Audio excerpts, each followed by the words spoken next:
Hola, Doreen. Hola, Patty.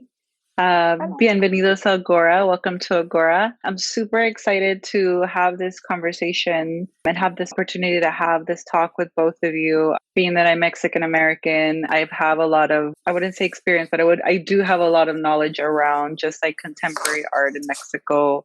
Lately, there's been, such a emergence of like this digital art landscape in the city lately, which I have known nothing about, or I know something about, but not extensively. So it's great to have you both here, to have you share your knowledge and your expertise, and to give us some insight into why Mexico City is this new hotspot and hotbed for all this creativity in the digital arts and the networks that you both have helped to create, and how we can all learn more and definitely learn more about Mexico City and Mexico, entirely through this new movement. So thank you for joining us. So I'd like to begin, Doreen, about Antimateria, which is your platform, and giving us a little bit of background, and then we'll go into Patty's presentation around Janet40. So if you want to begin, Doreen, then we can go ahead and start with you and have a conversation through there. Yes, brilliant. Well, first, thank you so much for having us here. And well, for everyone who joined today, welcome. We're hoping to share a little bit more of an insight about how we've been able to understand and in a way unfold into what we've called, in a way, the contemporary digital art circuit in Mexico City.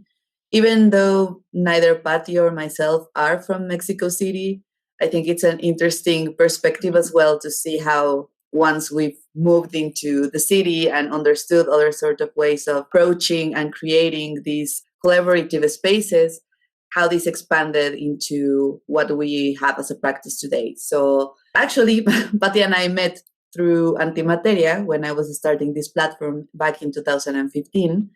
And I think that's something that I found always very important while I was developing this platform, was that I was very interested in digital practices and whatever was going on in Mexico, but I couldn't really find a place to start. I couldn't really find like a spot to say like, oh, this is the website, or this is a journal or a blog or something that can allow me to understand what's going on currently within these practices. And even though I could see that in exhibitions, especially at the Laboratorio Arte Alameda, or even at some the Museo Universitario de Arte Contemporáneo, that sometimes used to have like certain approaches to media arts, and of course Transitio, which was, I'm not sure if it still is, but at least it was a festival that was dedicated to media arts as well. I still wasn't sure that these were the only places that I could find these practices. So I was very interested in creating, or understanding at least, who was creating these areas of exchange and of engaging with more emerging artists. So in 2015, I was actually working for an arts magazine that has very recently disappeared. It was called Revista Código. And I started there as an intern. I had just very recently graduated from architecture school, and I was very much aware that I didn't want to work within the architectural field, at least not in a traditional way. So I started working there as an intern and writing and doing some interviews to architects. But little by little, I started moving into what was going on within contemporary art practices in Mexico. By this point, I was already interested in digital practices, but I had no clue where to start or how to even propose to my boss that I could write something perhaps about this. He was always like, maybe this is not something that we should be writing about. There's not enough information, or the community is very small, or, like these kind of conversations about like, well, show me where I can see more of this, and then maybe I can allow you to do this, and that. However, at the time, this did not exist as such. And even if I started, like trying to approach artists and trying to write to the museums that I knew that had an interest in this kind of production, I couldn't really find more.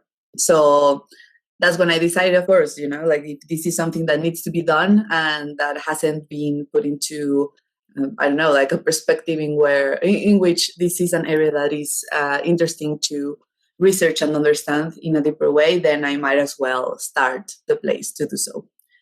So that's how Antimateria started. I was only looking for creating like a information platform that could maybe just host a series of profiles of artists and art practitioners that were interested in this kind of production. And that was pretty much it at first. So yeah, well, when Antimateria started, to be fair, I had no clue what I was doing. I was just very, very pushy about the fact that this sort of conversation needed to be had. And I was like, well, if no one is doing it, I might as well do it myself. I had no clue how to do it, but I was there. So that's how Antimateria looks today. This is the landing page. And it pretty much started with two areas, which was this one that's called Eye Candy, where for 246 weeks, I've been sharing exhibitions and projects that happen worldwide and that have to deal with media arts, but then also about potential research that's being held locally and internationally as well. And everything is available in Spanish. This was something that I found very important from the very beginning, because I realized that a lot of the profiles of the artists that were working with media arts, even if they were Mexican, all of their information was only available in English. Of course, this in a way makes sense in the scenario that in Mexico there wasn't much space for them to develop their practice. So it made sense for them to have all of these information about themselves in English only. But I thought, if this is a conversation that we want to have within Mexico's contemporary art circuit, generally speaking, then we should have the proper means and availability and accessibility to do so. So for me, it was very important to have everything flowing in Spanish. And the first area that I had altogether with the Eye Candy section was the profiles section that I very recently expanded into, let's say, the second chapter. All of these profiles belong to practitioners that are interested in developing either creative work or research, or even curatorial practices engaging with digital arts. All of them are working by and from Mexico. Some of them have been moving around to other countries and developing other sort of work, but most of them have a very close relationship with what goes on locally. So this was very much the first area that I shared in Antimateria, and that's how I met Patty.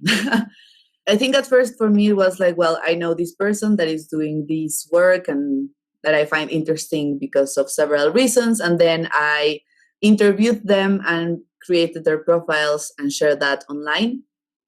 But of course, within this conversation and within these interviews, I very quickly realized that having an information platform for talking about digital arts in Mexico was probably not enough, because the people that could reach these places, or that would be the main audience for this website, would already be someone who is interested in these practices, right? So that did not really help build a stronger or more audiences outside of the ones that had already existed. So that's how I understood that the needs for building networks within our own community had a lot to do with how can we go outside of this filter bubble and actually engage into other conversations in order for us to be, linking with other practitioners and with other people that might be interested in this but don't know yet. So that's how I created this second part of Antimateria, which is the exhibition part. This was not a fast thing to do. From 2015 and until 2017, Antimateria was mainly an information platform, and it mainly had only these two areas. So it wasn't until 2017 that I started doing exhibitions, both online, offline, and a series of hybrids between both. This started mainly when I was doing my master's degree in contemporary curation and curatorial studies. That helped me a lot understand what the needs of creating an exhibition with these characteristics mean, and how can we expand into understanding the methodologies behind. Because since I hadn't really graduated from art school before this, for me sometimes it was very, very hard to understand the logics behind doing an exhibition, because for me it was very much an architectural job. It was very much designing a space and creating experience rather than actually engaging into a critical conversation about the content. So this helped me a lot to understand what things come into play when you're doing an exhibition. I wanted to share with you a couple of them, but first of all, I want to finish with the third area that I recently added, well, around 2017 as well, to this website, and is this recursos académicos area, the academic resources area, which is something that I realized was also very much needed and also very close to this first idea that I had towards having information available in Spanish.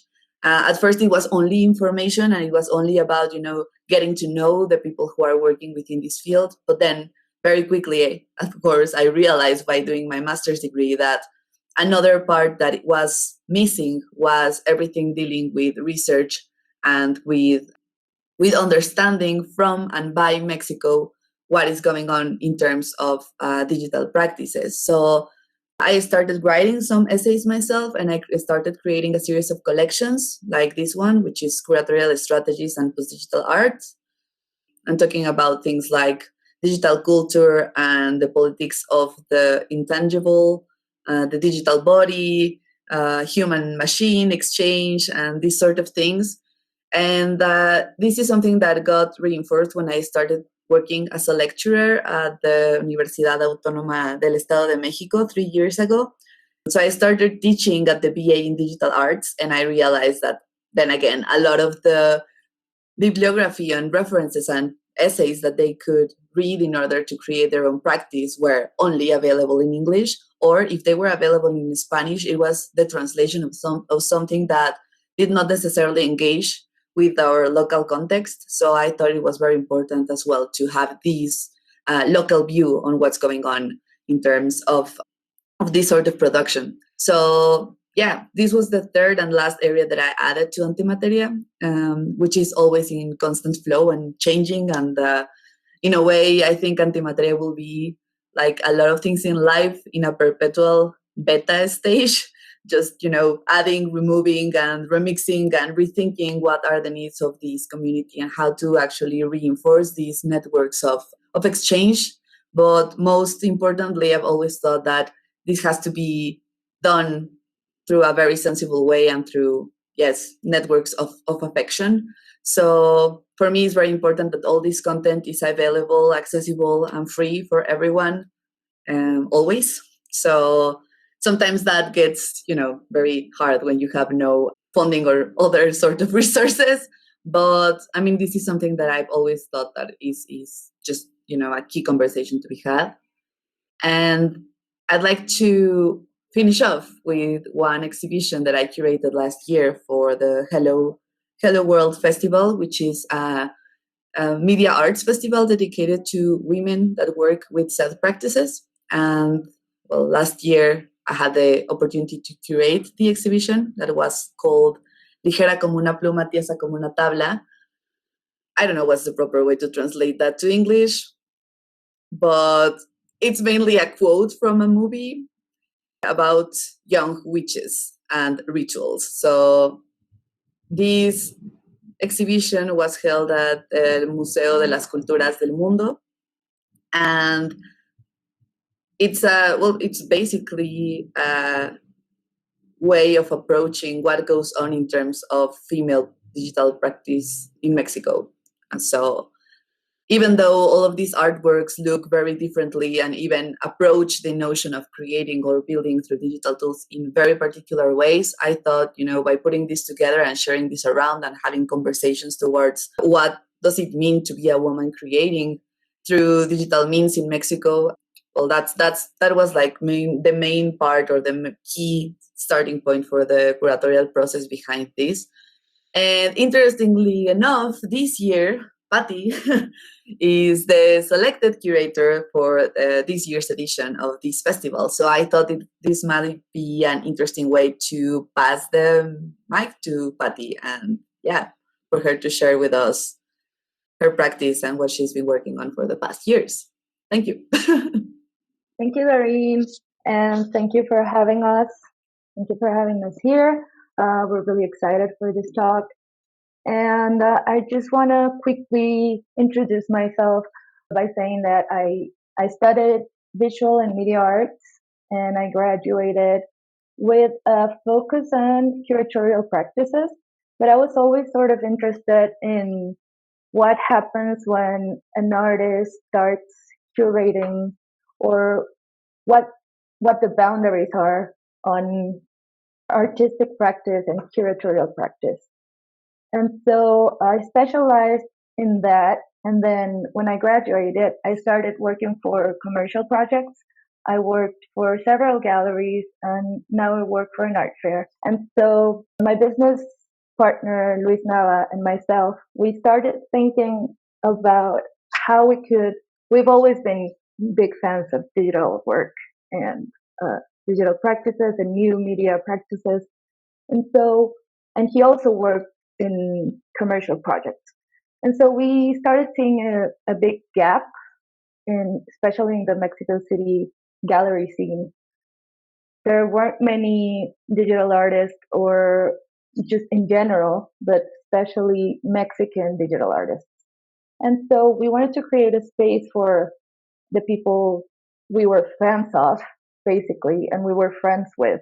And we felt like we sort of had the know-how and the knowledge to start, something that could help them gain a financial aspect to their work, because there wasn't any project or gallery that was helping them. And so that's how we started Janet40. And I want to show you some of our work. Okay, so the first thing we did is we started working with Mexican artists, and creating editions, limited edition of pieces. And we worked hand in hand with them. It was a very long process, and we basically produced a piece with them. And that was the first, that was what Janet40 was at the beginning. We only wanted to do this and to create a digital gallery of all these works. And so this is the first piece we did. This is our first baby. This is a table that we did with Luis Hidalgo. And after that, I'm just going to go quickly through this. After that, we did this towel with another artist from Monterrey. His name is Daniel Ríos, and he works a lot with sound. And so we wanted to work on something physical that could be sold. That was very important for us, that we realized collectors here in Mexico and all over the world really, but especially here in Mexico, we realized that people love objects, ourselves included. We thought maybe that was maybe something that affected why digital practices weren't being sold and bought that much. We created this towel with Daniel, and what it does is when it gets wet, it showcases a password, and then you put that password into our website and you can download a song, which is a piece by Daniel Ríos. And so we like these objects to be sort of a container for digital artwork, Mm-hmm. Then after that, these are the two more recent editions that we did. After that, we worked with another Mexican artist. He's a poet and he does sort of everything. But we created this product that it's glow in the dark rice. I don't really want to get into it because it's really, really strange. But it's glow in the dark rice, and it's sold as a product, and it's an edition of 5. And nice. This has been sold pretty well, which is weird because I think it's the strangest thing we've done. But is it edible, Patty? It is. Okay. It is edible, and it's supposed to save you from alien capitalism. When you eat it, it inoculates yourself. And then after that, we did this pillow with an artist from Austin. Her name is Hannah Doobie. And this comes with some recordings of her and a video of her showing you or guiding you of how to sleep. Mm-hmm. And then, so after doing these two first pieces, we realized very quickly that we were running out of money and that we also needed to show them physical spaces. Mm-hmm. And that people needed to see them and feel them and touch them, and if we were working with objects, we might as well like showcase them. And so we started doing exhibitions with these works that we did, but also showcasing work by other artists. And this was, I think, in 2017. So we did 2 shows that year, all of them by Mexican artists. We only had like one Chilean artist in that first exhibition that we did, but the rest were Mexican artists that we were really interested in, and we wanted to showcase, and we thought they weren't being showcased enough. After those exhibitions, we did Technodildonics, which was, strangely enough, our first digital exhibition. This went really well, and I want to stop here for a second because this is the first time that we really collaborated with international artists and artists that we were big fans of, like Maria Forqué. And this was amazing for us because we noticed that our project was being noticed. We also got the opportunity to connect these artists with other people from around the world. And it stopped being something so niche, and it started being noticed in more places. I think I haven't mentioned it, but Janet40 doesn't really have a space. So we do pop-ups. That has worked really well for us. And so our next pop-up that we did was in a gallery that no longer, I don't think it exists anymore, but the name was Progreso Gallery. And so we did this exhibition. It was a 10-person exhibition. And what we did is we made this magic eye images, which are the ones that when you get really close and then step a little bit far away, an image appears. And so what we did is there were 3 letters hidden in a way in these images. Those 3 letters, you put them into the URL of the gallery, and then you can actually see the work by the artist. So it was kind of like a hidden exhibition, and it was this play on you go into the space, but you really don't see the show. The real show is online, but you still have to go to the space to access it. We did this exhibition, which was also part of the Wrong Biennial. We worked with a lot of artists that had pieces that were products, that they thought of them as products. And so it was kind of like a little shop that we created in the gallery space. Then after that, and I think this is our most recent curated exhibition. We did Luz Azul, which was a complete video show. It was only video works, and it was all Mexican artists, and it was part of like a series of curated shows that they're doing at this place called Casa Bosques. And then it started getting more interesting, and during quarantine, a lot of people started inviting us to actually do pieces ourselves and not curate shows, but actually work as artists. We participated in this show called Any Two Things in the World Are Connected by a Third. The secret is figuring out what the third thing is. And it's an AR app that hosts, I think, 8 pieces by different Mexican artists, and we did one. And so what I think was very interesting about this exhibition is that there's a lot of artists there that are emerging artists, but already kind of known in the Mexican art scene, that don't usually work with digital work, but they did it for this one exhibition. And so I think this shows us how the landscape is starting to shift and how a lot of people are really starting to get interested in these practices. And so the other part of the work that we do is we go to fairs and we show work by Mexican artists alongside international artists. And so the first fair we ever did, it was a weird one because we did a design fair. At the beginning of Janet40, we were making this more like wearable objects or like usable art, or I don't know how you would call it in English. So we decided to go into a design fair. And it was kind of weird because people didn't really get it. And we were like alongside stuff like, I don't know, office furniture and stuff like that. And so it was weirdly received, let's put it that way.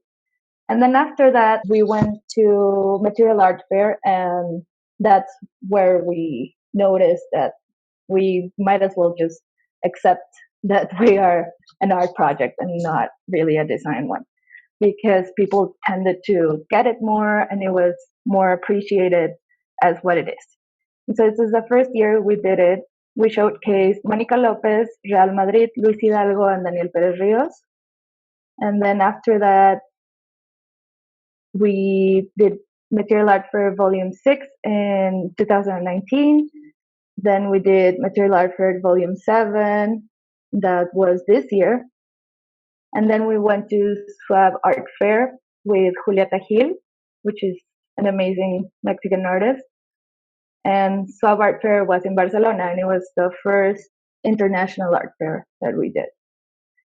Then this was in 2019. And this is something that Doreen and us, we collaborated in. And it was the Yamichi, and it's something that we did in the CCD, and we can talk about it later, Doreen, when we talk about the CCD. But it was like a market of objects from the internet. And then what's coming up for me is, as Doreen said, curating the HelloWorld Festival, which is for women in digital arts and digital creativity in Mexico.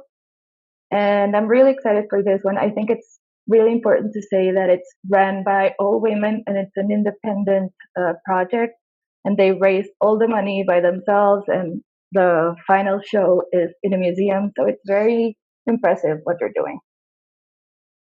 And so that's it. Oh, I love that picture of us. That's cool. Is that when you first met each other, or is that recent? No, that was actually last year. Yeah. That's when we worked on the Anna Riddler exhibition. Wow. Yeah. Wow. I think that's something important to point out as well. Patty and I have worked and collaborated in different extensions for the past years. So yes, sometimes it is from within and let's say a collaboration that builds from both sides, and sometimes it is a collaboration when one's the curator and the other one works more as a producer or as, helping out installing the artwork, or, anything in between, to be honest. Yeah. So we've worked together for the past couple of years for the Salón de Arte y Tecnología of Fundación Telefónica. And last year we showed the artwork of Anna Riddler, who is actually a British artist working with AI. And Patty and Luis actually had to install all of those pictures. And I think Doreen's skill set and mine complement each other a lot, because Doreen is more focused in theory and stuff like that, and I'm like a producer curator, so I'm always like hands-on. Do the exhibitions or anything that you ever work on ever take place outside of Mexico, or for the most part have you only collaborated on any like public art fairs or things like that within Mexico? I think only in Mexico, right? Mexico, yeah.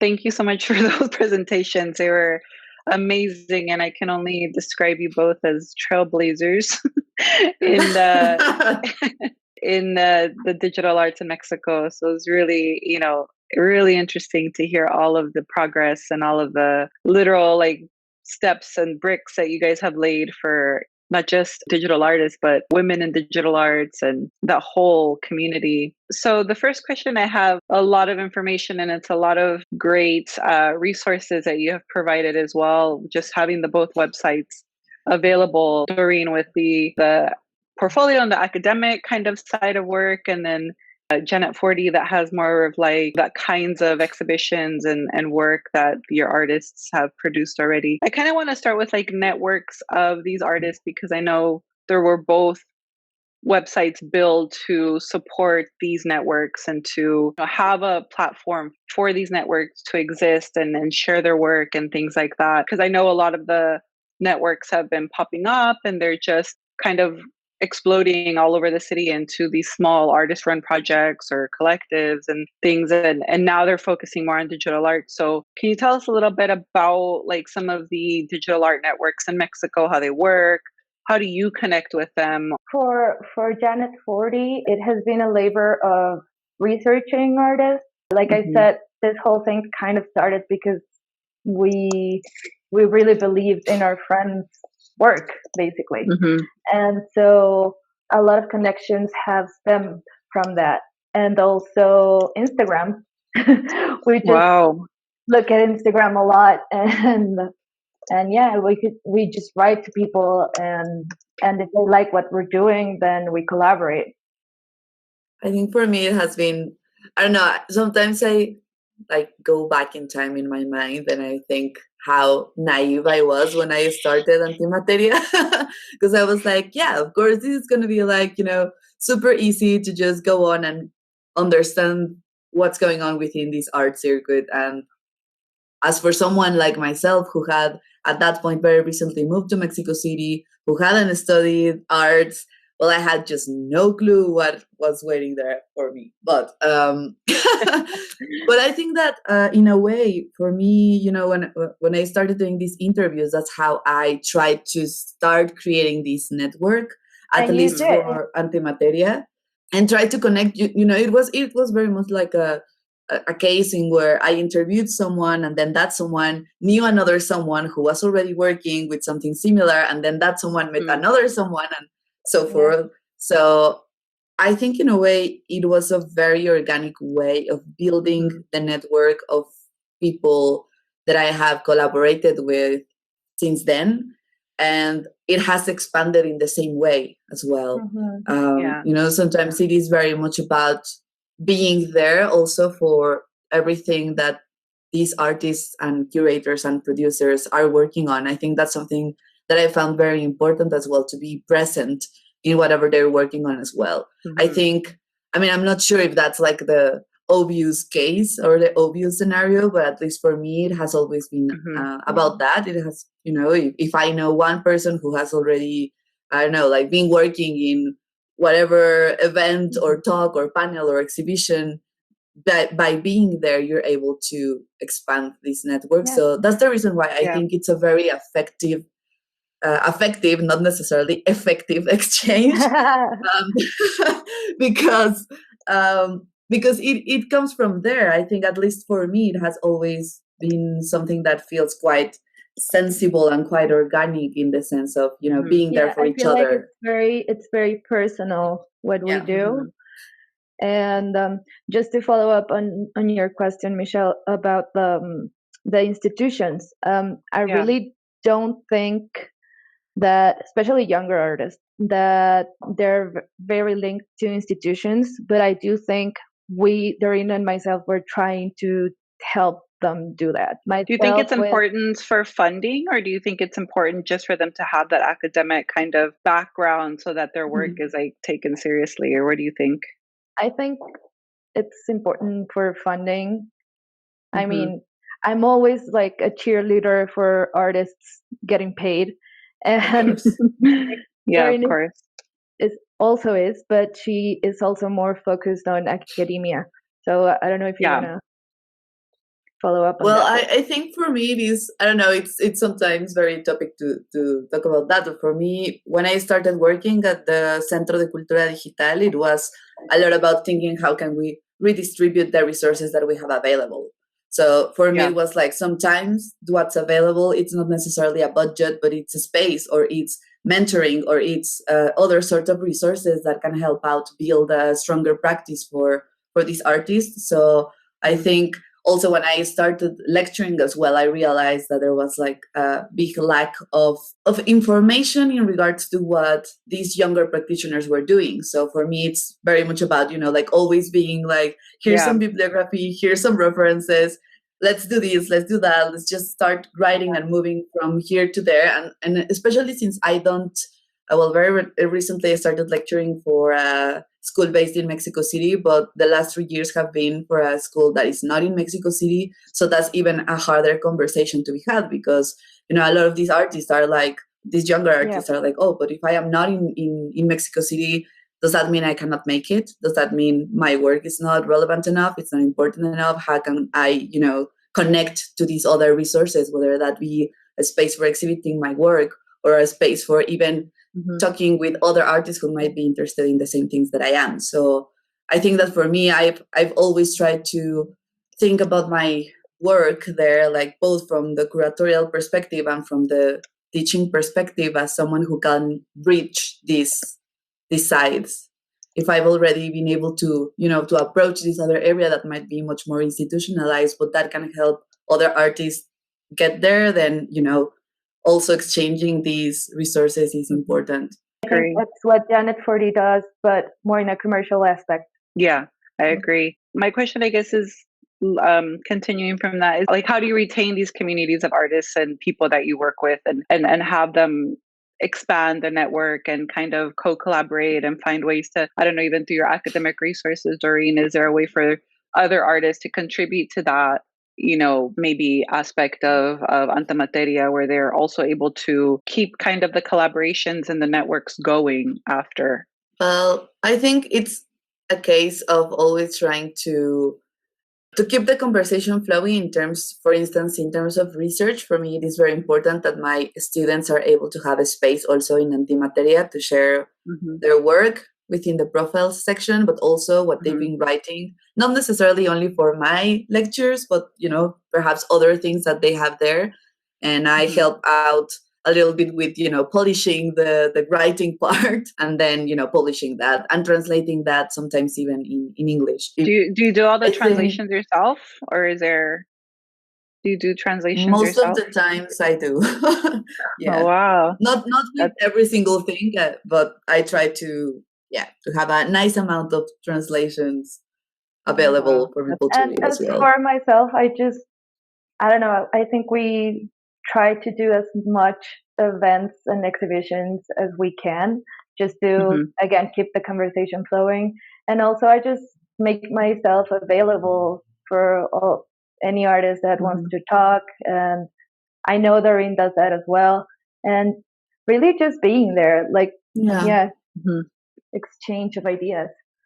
Yeah, it's great. I just, it's always important for me that even with any program or anything that we have is like, how do you retain those people and how do you have them help, each other, and how do you maybe connect them to create something new? And so it's great that your platforms are both kind of those starting off points for people to connect. And that's why with Antimateria, the profiles that are created are so important, because I think it's great to continue those networks. Using each of your platforms as a basis where people can connect is great, and it's so important for the artists. And so I'm going to read a quick question from Natalia, who just asked, was it evident for your public to switch from material artwork to its digital twin? What was their feedback about it? For collectors, so I think there are like two types of people that like our work. The people that see it as eye candy, and the people and that's really important for us too, to like make pretty things,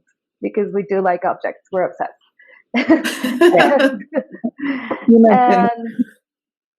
and the other people that actually get into it and get that there's a digital component to it.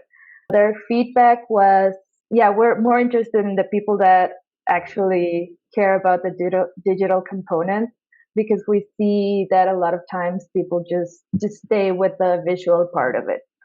And it is kind of difficult to like push them into, with the towel downloading the song. I think it has been downloaded like a couple of times and we've sold like 15 of them. So that tells you a lot about. And one is me, so yeah, that tells you know that. That tells you a lot about how it's going. But I think it's important, just an important way of artists to make money. Like you said, I think, because Patty, you talk a lot about the importance of placing them in the art market and for example, enabling them to work with brands or connecting them with other audiences that would buy their artwork. So yeah, if you could maybe talk about maybe the types of opportunities for your artists or Mexican artists. I feel like Luis and I tend to, coach a lot of the younger artists into the market. We are looking for opportunities for them all of the time. Like right now we're working on an exhibition with marketing agency. Mm-hmm. And so what they're trying to do is connect us. They kind of hired us as curators. And so what we're trying to do is bring a lot of young artists and connect them with brands. And we have done things for music festivals, and we have done things for hotels. So stuff like that, artists don't see themselves as, let's say, like product producers. But what we kind of want them to realize is that they can be, and that it's not really a bad thing. Like a little one of a commercial, so to speak, but it's not necessarily like. Yeah. But I also feel like it's a lot of the times it's because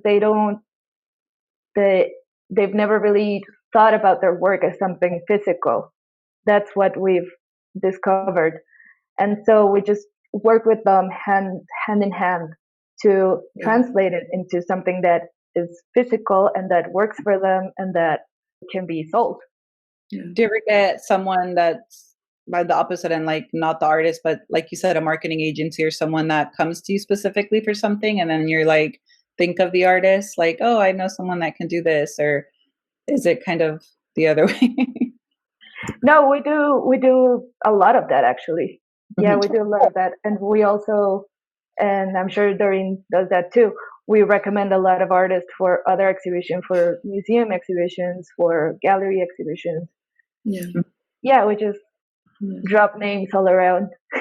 Yeah. That's 80% of my job. Yeah. Yep, name dropping. Name dealing. You're like the agent, right? You will and deal. My next question I have for Pati from Janet40. I know you mentioned that Janet40 doesn't have a space, which I didn't know. You guys are doing a lot of pop-ups all over the city. I know that you focus a lot on like establishing that connection between the online space and then exhibiting in the physical space. My question would be, how important is it for digital art to also have these physical spaces and create the digital environments and interactions with the audience? Because you do a lot of pop-ups, and I'm assuming they're all like these unique digital environments that you create each time. So the way we choose our spaces is just like whatever's available. And whoever will, have us, basically. Yeah. And we just, that talks a lot about the Mexican way of doing things, and just being like super resilient and just spending for yourself, I think. Work, yeah. And also, I don't know, for example, something that we like to mention a lot is that we get most of our materials from downtown, from like tiny stores and whatever cheap things we can find, and we try to make it into something beautiful and amazing. And so for us, it's really important to just also show that we can do something, let's say professional looking, but also being DIY. Yeah. That's good. I have another question from Natalia in the chat. She asks, how do you imagine the digital art market in Mexico in 10 years? Whoa, that's a big one. Yeah. comes, I don't know how I imagine the digital art market in the world in 10 years. What I do know is that it's changing. I know there's more interest, and I know that I know firsthand that it's being sold more. So that's important. I think, and Doreen and I talk about this a lot, I think that what's eventually going to happen is that digital art is going to be just integrated into as a media, not as a different category of art. And we see this happening in Mexico. There's this very important grant that's given to artists by Fonca, and they just added this new category that is digital art. And so we see this happening. In 10 years, what's going to happen? It's just going to be integrated as video is or as photography is. Yeah, exactly. So that's something new then, because I was going to ask, is it, because you mentioned that, now digital artists, non-digital artists are starting to experiment with digital practices where before they wouldn't be. So, was it something that people started to consider a trend? And then now are like you said, they're integrating it as like an actual art form, where, like you said, now grants make it available. People are having just exhibitions, digital or new media exhibitions. They're focusing more on that as an artwork. Yeah, exactly. They're just using it as a medium because it's what's available to them, especially right now. Yeah, and you can see that in art schools as well. I mean, I think it's for me, it's very bizarre that the university that I work for they have the art school, and the art school has 2 bachelors, the visual arts bachelor and the digital arts bachelor. So I think it is weird. It is very weird. It's super bizarre because it's like, so what? I would think it falls into visual arts, Of course, exactly. So for me, it's like, well, whenever you see like the final degree shows, for instance, you see a lot of painting, but it's like a selfie, or it's like, something that it's emulating in a way a digital device or a digital interface, because that is very much embedded into the conversation that we have right now in terms of how we connect with each other, how we understand ourselves, how can we share and act and create. And even though this is a painting, it's definitely talking about digital processes in there. So are we going to consider this somehow digital in terms of what's the discourse behind this, or are we going to just like let these fall into a whole different category because it's painting, And the same goes for whatever is created with digital tools. A lot of these production that is being done with digital tools is not necessarily talking of the digital tools itself, even though a lot of it is, and it has a very critical point of view in terms of, what does it mean to work with these resources? A lot of it is not necessarily engaging with that conversation and is as important and as relevant as the practices that are. So for me, it's always a case of saying like, it's interesting to see this in an art school because this, for instance, for me as a curator, sometimes it's like, okay, we can have like a very interesting degree show, merging together all of the practices that we're seeing here because they're talking about very similar things. So why are we, tearing this apart and putting this into categories that don't necessarily make sense anymore? Yeah. So I think little by little, they are also realizing that. Yeah, of course. Because like we said, the digital culture is so ingrained now in our society, which kind of leads me to the next question, because it's ingrained so much now that it creates an evolution of the type of artwork that we're seeing, not just in Mexico, but all over the world. And it does evolve you as an artist, and it evolves the culture. So for me, it seems like the day like where Mexican subject matter was about certain types of things, it's evolving. So how do you feel like a lot of these young artists using new media and digital media are responding to like the new realities of the world through their art? Like, for example, like COVID, censorship, political issues. Like, are you seeing any trends or specific themes in their work that are speaking to that evolution of digital culture? I think I've seen a lot of hybrid artworks, which I think it's very interesting because I think for me, it's also important to think about that. It doesn't make sense to think about, that the future is digital and considering that the past was not. Like that just doesn't make sense for me at least.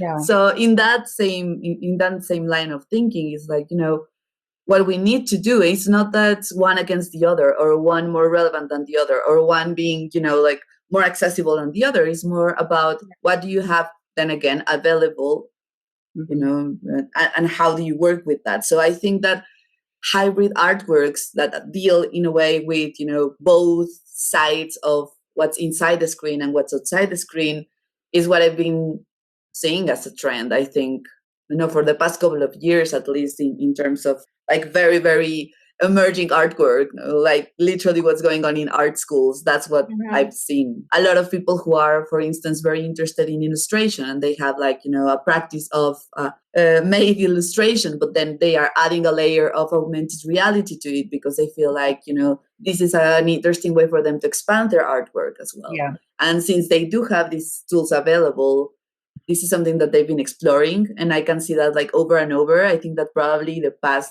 2 generations of students that I've had, their last degree shows have been hybrid, things that are located within a space, but then at the same time something that is complemented with a digital layer to it, and it's one artwork. So I think that's important because that's changing, right? It's not that you're thinking about like you have these 2 artworks, one that looks like this and the other one that looks like that. No, it's the same artwork. And I think that working with that logic is very interesting. I think that's definitely a trend to it.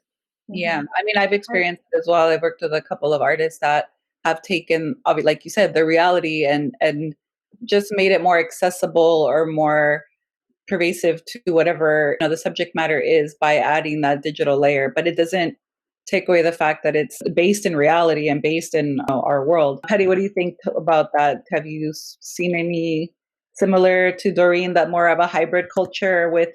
Yeah, definitely. Especially, like I said, with artists that didn't used to consider new media as part of their practice. I think they're experimenting more with that. And when it comes to topics, I think I haven't really seen a change with the artists that I follow, at least, thanks to COVID and to the restrictions. But I have seen some of the artists engaging in more political concepts, like Julieta Gil, for example.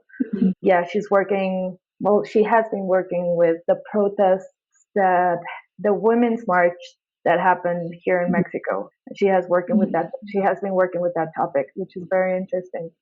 And so I can see a lot of artists becoming more political, and also a lot of artists that didn't used to work with digital mediums starting to experiment with it, which I think is wonderful.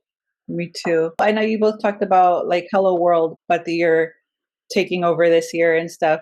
What about for women in the digital arts? I know you're working specifically with this exhibition, but do you feel like it's something that is growing? It's something that women are definitely getting into more and using it as a way for them to talk about issues relating to women, or like how is that climate for women? I feel like it is growing, and I feel like a lot of the artists that I selected for this cycle of HelloWorld are really young. Super happy to see that. And yeah, I feel like it's growing. The community is definitely growing. And what I've seen and this is something that the women at HelloWorld keep saying, is that why they started the festival is because no one took them seriously when they got to somewhere and they wanted to play or they wanted to show their videos.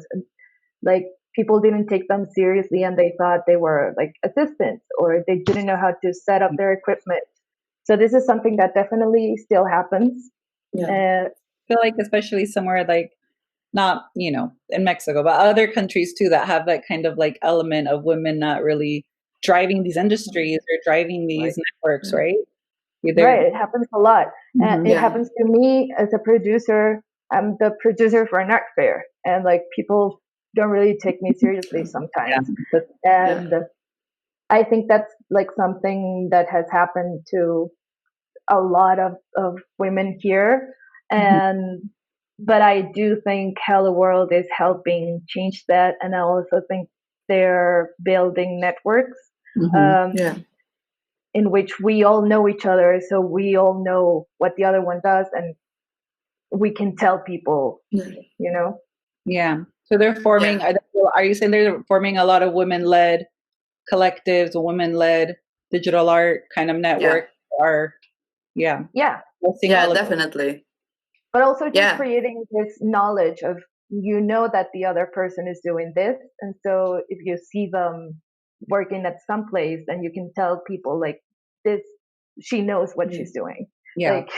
No, and like Patty says, I think it's also, building these networks that are super important. And I think that I do feel that we are a very close community, which I think is great. Like, I don't know if that translates in the same way of working together and building together in other areas of production. So in that sense, I've always felt that, working from within digital arts, at least for me, it has always been working within a community that very easily becomes your family, that very easily becomes very close to you, and that very easily becomes your friends. So even if you are working together and you are set up in like a scenario of a professional or even economical exchange, I think it's always a case of, it's very easy to become like deeply involved within this community because most of us are there to help each other. So I think that especially within these networks created by women for women, you can see that in a very, very literal way. And I think that also,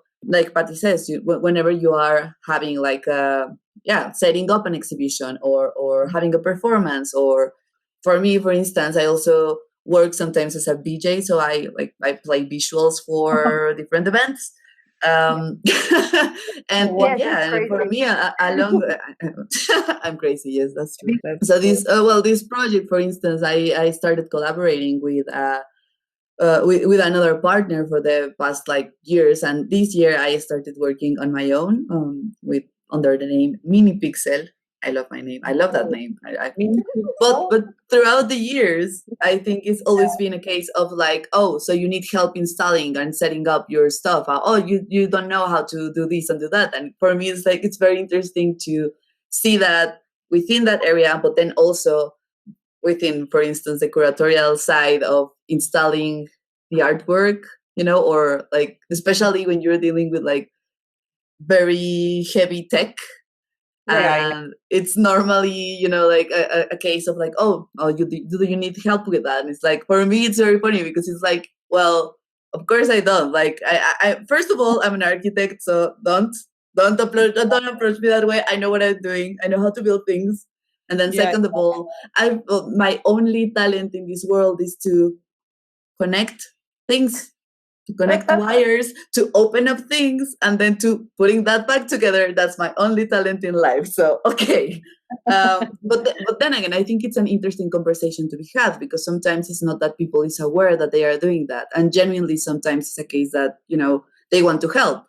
So I think it's I don't know, it's a really interesting gray area, I would say. But by pointing that out from the networks created for women by women, I think you can also have a conversation with people who are outside of these networks and make them aware of how they are approaching their peers.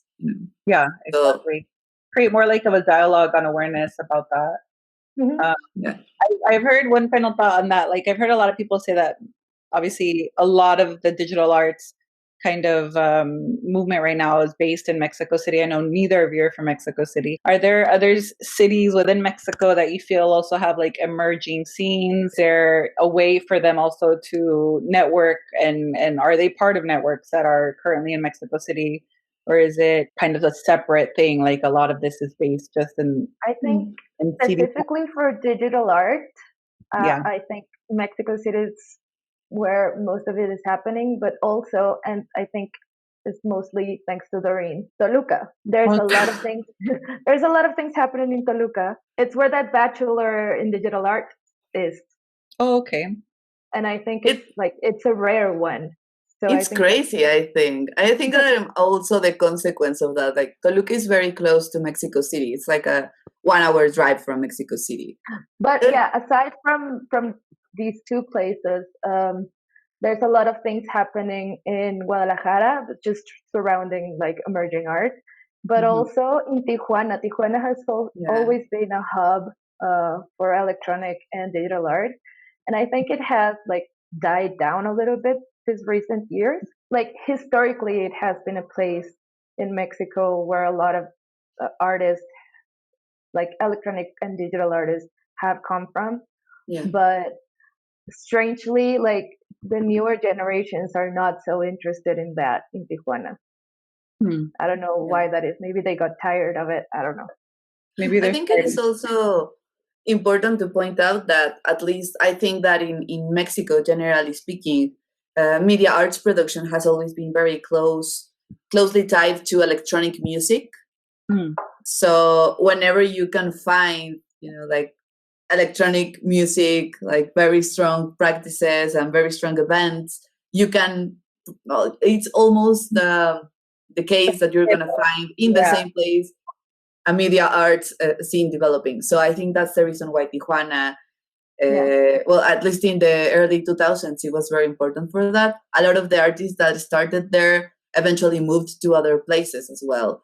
I think it's also due to the violence in northern Mexico. So also Monterrey used to have also like an interesting tie to media arts production, probably not as strong, but the bachelor's that I graduated from, it was also a weird one, and it was new media art and visual art. But that got like canceled, like it doesn't exist anymore, and only like 5 generations of students graduated from that. But it was a really interesting program, and I think a lot, well, not a lot, but I don't know, like 5 artists that are still like working on digital media come from that career, like that bachelor. So I think it was interesting for a while, but right now it's more of a traditional fine art theme. On behalf of the Agora team, girls, thank you so much, Patricia, Mishelle, and Doreen, for being here with us, sharing your experiences. Really insightful. We will see you at the next Agora talk. Until then, see you and have a good evening. Bye. Thank you, everyone. Bye.